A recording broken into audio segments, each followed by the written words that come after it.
कारण नागपूरमध्ये आरोपी फहीम खानच्या घरावर बुलडोझर फिरवण्यात आलाय। नागपूरमधील फहीम खानच्या घरावर बुलडोझर कारवाई करण्यात आली आहे।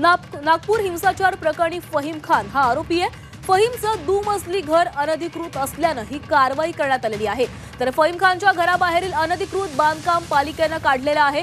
बुलडोझर कारवाई करण्यात आलेली आहे। फहीम खानच्या घरावर ही कारवाई करण्यात आलेली आहे। 2 दिवसापूर्वीच फहीम खानच्या घरावर कारवाई संदर्भात नोटीस पाठवण्यात आलेली होती। 24 तासांमध्ये हे अतिक्रमण हटवण्याची देखील सूचना देण्यात आलेल्या होत्या। मात्र हे अतिक्रमण न हटवल्यानं अखेर नागपूर पालिकेनं ही कारवाई केलेली आहे। आमचे प्रतिनिधी अमर काणे आपल्यासोबत आहेत। अमर, तुम्ही त्याच ठिकाणी आहात ज्या ठिकाणी फहीम खानच्या घरावर ही कारवाई झालेली आहे। सध्या काय स्थिती तिथे पाहायला मिळते, कशा प्रकारे ही कारवाई करण्यात आलेली आहे? कारवाईला तर खरं तर अर्धा तासापूर्वी सुरुवात झालेली आहे। आता जे घराची कंपाऊंड वॉल पूर्णपणे पाडण्यात आलेली आहे, समोरचा टीन शेड सुद्धा काढण्यात आलाय। आता या संपूर्ण परिसरामधली इलेक्ट्रिसिटी बंद करण्यात आली आहे। फहीमच्या घराचं इलेक्ट्रिक कनेक्शन सुद्धा काढण्याचं काम यंत्रणांकडून करण्यात येत आहे। आपण बघू शकतो संपूर्ण नोटीस बजावल्यानंतर सगळं समन्वय प्रशासनाकडून किती वेगवान पद्धतीने करण्यात आला। MSEB कडनं इलेक्ट्रिसिटी कापण्याचं काम असो किंवा NMCचे कर्मचारी असो किंवा संपूर्ण परिसरामध्ये पोलिसांचा बंदोबस्त असो, हे संपूर्ण एकदम समन्वय पद्धतीने झालं आणि झटपट ही संपूर्ण कारवाई करण्यात आली। पोलिसांचे कर्मचारी घराच्या आजूबाजूच्या परिसरामध्ये सुद्धा टेरेसवर चढून संपूर्ण पाहणी करताय, निगराणी ठेवून आहे, लक्ष ठेवून आहे। ही संपूर्ण कारवाई आता सुरू झालेली आहे। आता इलेक्ट्रिक करंट काढल्यानंतर म्हणजे घरची वीज जी देण्यात येते ती कनेक्शन तोडल्यानंतर आता पुढील कारवाईला अजून वेग येणार आहे। सगळ्यात प्रथमतः जे होतं ते आपण बघू शकतो, घराच्या समोर एक पार्लर सारखं दुकान होतं। ते पार्लरच्या घराच्या टीन शेड होतं आणि ते टीन शेड पाडण्यात आलं।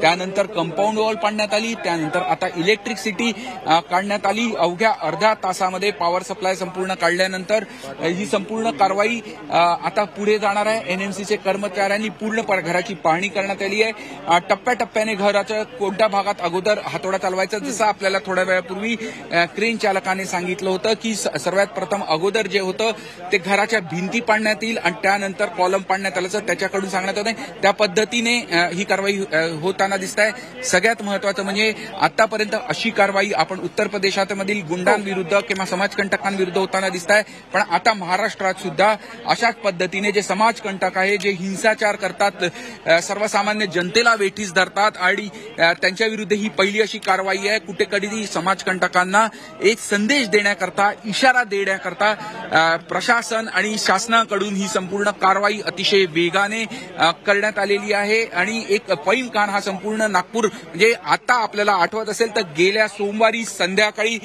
7च्या दरम्यान 12 नंतर 1 नंतर हे संपूर्ण वातावरण चिघळायला लागलं। 2 वाजता फहीम खान पहिल्यांदा 2-2:30च्या दरम्यान पहिल्यांदा दृश्यात दिसला होता। तो आंदोलन करत पोलीस त्याला समजवताना दिसत होते की अशा पद्धतीने हिंसक वक्तव्य करू नको। संध्याकाळी 7 नंतर नागपुरात ज्या पद्धतीने जाळपोळ आणि ही सगळी घडामोड घडली होती, त्यानंतर संपूर्ण नागपुरात एक गालबोट लागणारी घटना घडली होती। मोठ्या प्रमाणात दगडफेक झाली होती, जाळपोळीची घटना होती, अनेक घरांचं नुकसान करण्यात आलं होतं, काही घरांचे गाड्यांचे वाहनं तोडण्यात आली होती। हिंसापासून नागपूरला एकूणच गालबोट लागलं होतं। त्या घटनेनंतर म्हणजे अवघ्या आठवड्याभरात या संपूर्ण घटनेत 110 लोकांना अटक झालेली आहे। 14 पेक्षा जास्त गुन्हे दाखल झालेले आहे आणि पोलिसांची एकीकडे ती कारवाई सुरू असताना दुसरीकडे प्रशासन सुद्धा सक्रिय झालं। 21 तारखेला हे जे फहीम खानचं घर आहे ते त्याच्या आईच्या नावावर आहे। त्याच्यातला काही भाग जो होता निर्माणाधीन तो अनधिकृतपणे करण्यात आल्याचं सांगण्यात येत होतं। त्याबाबत नोटीस बजावण्यात आली। नोटीस बजावल्यानंतर 24 तासात ते अनधिकृत बांधकाम काढण्यास सांगण्यात आलं होतं, पण कुठेही त्यांचं घरच्यांनी ते बांधकाम तोडलेलं नाही। घरचं सगळं सामान घेऊन म्हटलं कुटुंबीय पूर्णपणे इथनं निघून गेलेलं दिसून येत आहे। फहीम खान पोलिसांनी अटक केलेली होती, त्याच्यावर न्यायालयीन प्रक्रियेअंतर्गत कारवाई संपूर्ण सुरू आहे। त्याच्यावर देशद्रोहाचा सुद्धा गुन्हा दाखल करण्यात आला आहे। त्याच्यासोबत 6 जणांवर हा देशद्रोहाचा गुन्हा दाखल करण्यात आहे आणि त्याअंतर्गत फहीम खान जो मास्टर माइंड समजण्यात येतो, तो डेमोक्रॅटिक एका पक्षाचा अध्यक्ष सुद्धा समजण्यात येतो, त्याच्या घरावर नोटीस बजावल्यानंतर 24 तास उलटल्यावर मनपाने पोलिसांनी संपूर्ण कायदेशीर कारवाई करत कारवाईला सुरुवात केली आणि सकाळी 10:15च्या सुमारास नागपुरात इथे मनपाचे कर्मचारी पोहोचले. त्यांनी संपूर्ण घराची पाहणी केली आणि कारवाईला सुरुवात केलेली दिसते. आता 2 टप्प्यात 3 टप्प्यात ही संपूर्ण कारवाई पहिले 3 टप्पे झालेले दिसत आहे. घराच्या समोरचं टीन शेड पाडण्यात आलेलं आहे. घराच्या बाहेरची जी संरक्षण भिंत आहे ती काढण्यात आली आहे. तिथे टाकी जी होती ती सुद्धा पाडण्यात आली आहे. वीज कनेक्शन जे आहे ती सुद्धा तोडण्यात आलेली आहे आणि आता पुढील कारवाई करता मनपा करताना दिसून येत आहे. एकूणच अतिशय वेगवान कारवाई संपूर्ण सुरू झालेली आहे. दरम्यान या संपूर्ण परिसराला छावणीचं स्वरूप आलं. पोलिसांचे दृश्य माझा सहकारी रत्नशील तुम्हाला दाखवेल. गल्लीमध्ये सुद्धा म्हणजे संजयबाग कॉलनीतली गल्लीमध्ये पोलिसांचा गस्त आहे.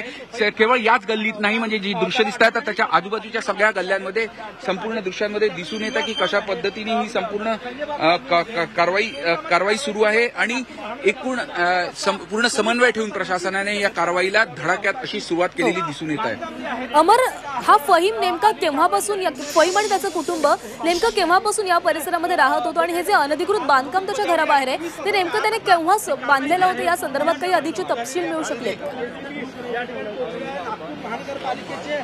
काही इथे लोक आहेत त्यांच्याकडून सुद्धा जाणून घेऊ शकतो. दादा, ते बोलण्यात फारसे इच्छुक नाहीये पण इथे बरंच जुनं घर दिसत आहे.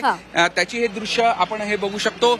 अनेक घरं इथे बऱ्याच वर्षांपासून असल्याचं लक्षात येतं आणि संपूर्ण कारवाई सुद्धा होताना दिसते. पण एकूणच जे संपूर्ण परिसरामध्ये तगडासा पोलीस बंदोबस्त प्रत्येक टेरेसवर आहे. आजूबाजूच्या लोकही टेरेसवरही संपूर्ण कारवाई बघताय.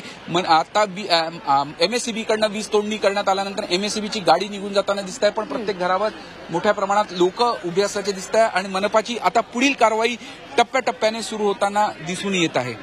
अमर, तुम्ही म्हणाल्याप्रमाणे 3 टप्प्यांमध्ये ही कारवाई होतीये. सुरुवातीला घरात बाहेरचं जे बांधकाम होतं ते पाडण्यात आलेलं आहे. वीज देखील तोडण्यात आलेली आहे. आणखी पुढे कशा प्रकारे कारवाई होऊ शकते? आता हे संपूर्ण घराचे जे आपल्याला जी माहिती ड्रायव्हरनी दिली होती म्हणजे जो बुलडोजर चालक आहे त्यांनी जी माहिती दिली होती, पहिले अगोदर घराच्या भिंती पाडण्यात येईल आणि त्यानंतर कॉलम पाडण्यात येतील आणि त्यानंतर जी अनधिकृत बांधकाम आहे जे मनपाच्या कर्मचाऱ्यांनी जे रेक्टिफाय केलेलं आहे जे आखलेलं आहे ते सगळं पाडण्यात येईल. पण आता एकूणच ही कारवाईला वेग आलेला आहे आणि टप्प्याटप्प्याने संपूर्ण घराची बांधकाम जे आहे अनधिकृत जे आहे बांधकाम ते पाडण्यात येईल. आपण हे दृश्य अमर दाखवते आपल्या प्रेक्षकांना. तर नागपूरमधल्या या भागामध्ये फहीम खानचं ज्या ठिकाणी घर होतं त्या ठिकाणी ही कारवाई केली जाते. सुरुवातीला घराबाहेर जे अनधिकृत बांधकाम होतं ते पाडण्यात आलेलं आहे. आता त्याच्या जी वीज होती ती देखील तोडण्यात आलेली आहे आणि अशा 3 टप्प्यांमध्ये ही कारवाई केली जाते. बुलडोजर पॅटर्न हा आपल्याला नागपूरमध्ये पाहायला मिळतो. नागपूर घटनेमध्ये जो मास्टरमाइंड होता फहीम खान याच्या घरावर ही कारवाई झालेली आहे. गेल्या अनेक वर्षांपासून तो या ठिकाणी राहत होता आणि आता नागपूर घटनेनंतर मुख्यमंत्र्यांनी देखील इशारा दिलेला होता की या घटनेमधील गुन्हेगारांना सोडणार नाही, त्यांच्यावर कारवाई होणारच. आणि आता कारवाईला वेग आलेला देखील दिसतोय. 2 दिवसांपूर्वीच फहीम खानच्या कुटुंबाला या घरासंदर्भात नोटीस पाठवण्यात आलेली होती. 24 तासांचा अल्टिमेटम देण्यात आलेला होता हे घराबाहेरील बांधकाम काढण्यासाठी. मात्र ते काढलं नसल्यानं पालिकेनं स्वतः या ठिकाणी बुलडोजर आणत ही कारवाई केलेली आहे. फहीमच्या घराबाहेरील जे अनधिकृत बांधकाम होतं, पत्र्याच्या शेड्स होत्या, संरक्षण भिंती होत्या, त्या काढण्यात आलेल्या आहेत. त्याचबरोबर फहीमच्या घरामध्ये जे वीज होती ती देखील तोडण्यात आलेली आहे. MSCBनं ही कारवाई केलेली आहे आणि या ठिकाणावरनं आमचे प्रतिनिधी अमर काणे संपूर्ण परिस्थितीचा आढावा घेत आहेत, या कारवाईचा संपूर्ण आढावा घेत आहेत. अमर, धन्यवाद. तुम्ही सविस्तर सर्व माहिती दिल्याबद्दल आणि या कारवाईचा आढावा घेतल्याबद्दल धन्यवाद. कारवाई सुरू करण्यात आलेली आहे. वेळ दडवला नाही, खरं तर पावणे 11ची वेळ ठरली होती पण झटपट अशी कारवाई करत